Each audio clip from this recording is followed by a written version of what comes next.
Welcome, everyone. Ready to dive deep into the world of information. Always up for a good deep dive. Yuval Noah Harari's Nexus. Oh yeah, that book really gets you thinking. It does. And we're going to explore how information has shaped human history and where it might be taking us, especially with the rise of AI. Buckle up. It's going to be a wild ride. Harari kicks things off with a pretty thought-provoking question.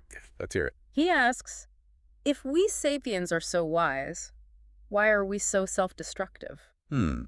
That's a good one. What's your take on that? Well, it makes you wonder if maybe more information doesn't automatically equal better decisions. Right. It's not just about having the facts. It's about what we do with them, how we interpret them. And how those interpretations shape our actions. Exactly. Harari argues that information's role isn't just to reflect reality, but to actually shape and create new realities. So like a self-fulfilling prophecy. In a way, think about it. We live in a world built on shared stories. Okay, I'm following you. Money nations, even our own identities, they exist because enough people believe in them. So it's like a collective agreement. You could say that these are what Harari calls intersubjective realities. Intersubjective realities. Okay, I'm adding that to my vocabulary. It's a mouthful, but it basically means realities that exist because we agree they exist. Wow, that's pretty mind-bending. And here's where things get even more interesting.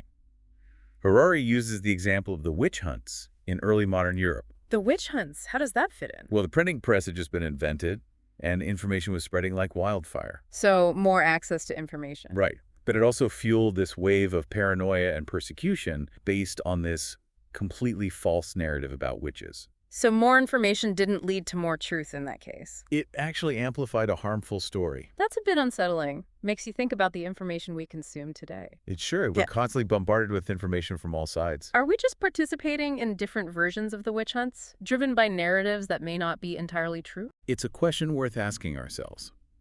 Think about the brands you choose, the news. You read the social media posts you share. Yeah, I see what you mean. Are you critically evaluating the narratives behind them, or just accepting them at face value? Food for thought, for sure. It's easy to get swept up in the current of information, but it's crucial to step back and ask those critical questions. And it makes me think about how information technology has evolved over time. Oh, absolutely. From oral traditions to written documents to the digital age. But hasn't the underlying dynamic remained the same? Stories shaping our reality, for better or for worse. You're hitting on a key point there. It's the stories we tell ourselves and each other that ultimately shape our world. And as those technologies evolve, so too do the systems we create to manage them. Right, which brings us to another fascinating aspect of Harari's book, The Rise of Bureaucracy. Okay, let's unpack this.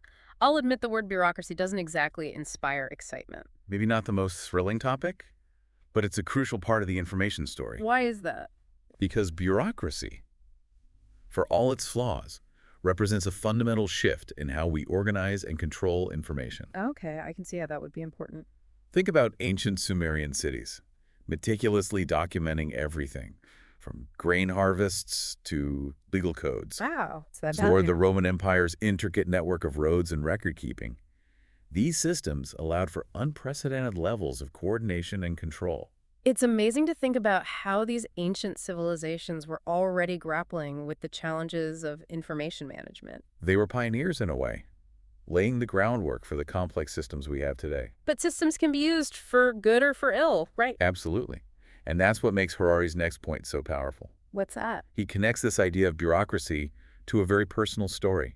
His grandfather's experience with Romanian bureaucracy during World War II. Oh, wow. So he brings in a human element to this. He does, and it's a chilling reminder of how easily these systems can be manipulated for discrimination and persecution. That's heavy stuff. It is. And it highlights this tension that runs through Harari's entire book.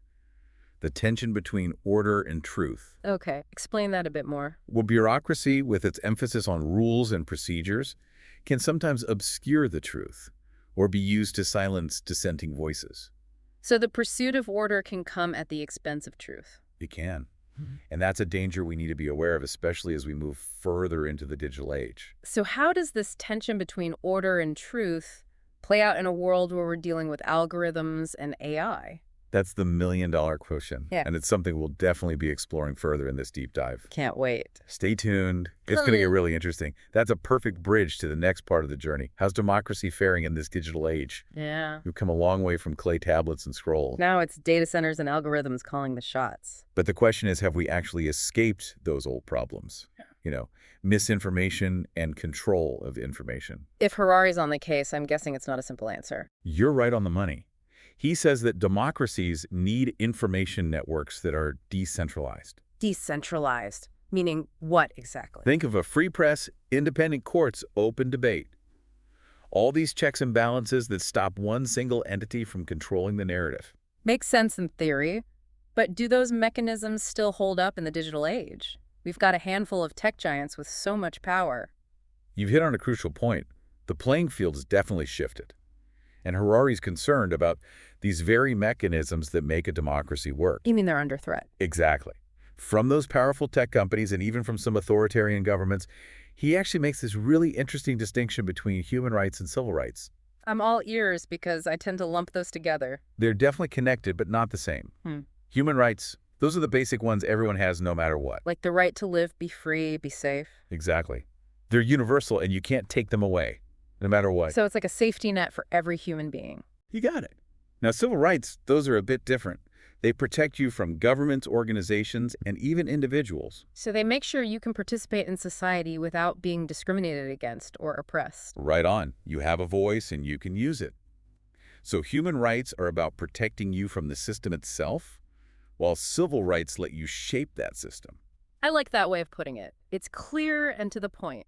And Harari argues that both types of rights are under threat in the digital age. How so? Well, we're seeing this surge in populism, distrust in institutions, and people are going for simple solutions instead of having nuanced debates. It's like all this information overload makes people crave easy answers and strong leaders. Exactly. And that's when they become more vulnerable to manipulation. It's like that example Harari uses about the 2003 Iraq War. The one about the weapons of mass destruction. Yeah, public opinion was swayed by a narrative that turned out to be false. Powerful example of how easily misinformation can spread even in democracies. So what's the antidote? How do we safeguard democracy in a world where algorithms seem to control so much? That's where AI comes in, and Harari doesn't see it as just another piece of tech. He's going deeper than that. He's saying AI is a whole new player in the information game. It can learn and achieve goals in ways we might not even fully grasp. Okay, now that's starting to sound a little sci-fi. Are we talking AI taking over the world? Harari's not going full Terminator on us. But he does raise some really big questions about AI and humanity. Such as? He brings up that AI chatbot, Tay. Remember that one? Vaguely ring a bell. But Microsoft had to shut it down because it started posting racist and offensive stuff after being exposed to bad content on Twitter. So AI can learn the worst of human behavior. That's pretty disturbing. It's a huge red flag. AI doesn't just exist in a vacuum. It absorbs and amplifies the biases in the data it's trained on. Back to that tension between order and truth, then. Exactly. AI can impose order, but if that order is based on flawed data, it just reinforces existing inequalities. It's not about the tech itself. It's about who's controlling it and what values they're feeding into it. You got it. And that leads us to one of Harari's most thought-provoking ideas, the silicon curtain. Okay, I'm intrigued. What's that all about? He's talking about this metaphorical barrier between us and how AI works. It's becoming so complex we might not even understand how it's making decisions. So it's like we're on one side, AI's on the other, shaping our world without us knowing. That's the potential danger he's highlighting and why democratic principles are so crucial. Transparency, accountability, empowering citizens. You nailed it. Those are the safeguards we need to prevent that silicon curtain from becoming reality. Yes, so we're facing the silicon curtain. But how do we actually make sure AI serves humanity and not the other way around? It's a massive challenge. No doubt about it. Yeah. But Harari's point is we got to be proactive. We need to understand how AI is going to impact our lives. Okay, sure. But where do we even start? AI's everywhere already. In our phones, cars, even fridges. It's like algorithms are already making decisions for us. True. But we need more transparency from these tech companies. How do these algorithms actually work? What data are they using? That makes sense. But how much power do we really have as individuals? These corporations are huge. They are. But their power comes from us, from the users. We have a collective voice, and we got to use it to demand accountability. So it's about being informed, choosing our tech, and supporting companies that align with our values. Exactly. Yeah. and supporting policies that protect our privacy and make sure AI is developed ethically. Which reminds me, you mentioned human rights and civil rights earlier. How do those fit into this whole AI thing? Well, as AI gets more advanced, we have to ask, what does it mean to be human? Do these artificial intelligences deserve rights too? Whoa, hold on. Are we talking about giving robots rights? That's getting pretty futuristic. Maybe, but it's a conversation we need to have. AI is evolving fast. We got to think about the ethics of creating machines that can think, learn, maybe even feel. That's a whole other discussion. Yeah. For now, let's stick to what we can do today to shape the future of AI. Education is key.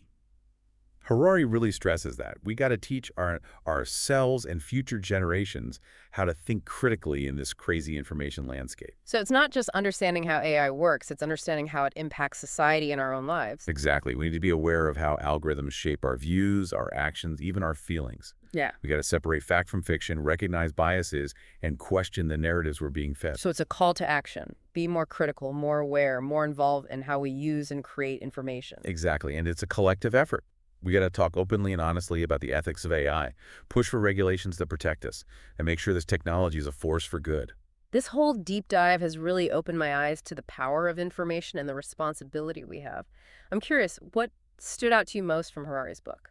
I think what hit me hardest was that we're not just passively receiving information. We actively shape the narratives that make up our reality, both as individuals and as a society. That's a powerful thought. And as we wrap up, I want to leave our listeners with one last question from Harari. In the grand scheme of things, was humanity just a ripple within the cosmic data flow? Now that's a question to ponder. Makes you think about our place in the universe. It does. And even though we might not have a clear answer, it reminds us that our choices matter. We have the chance to shape the future of information, and by doing that, we shape the future of humanity. So to everyone listening, stay curious, stay informed, keep asking those tough questions. The future is in our hands. Yeah. Let's make it a good one.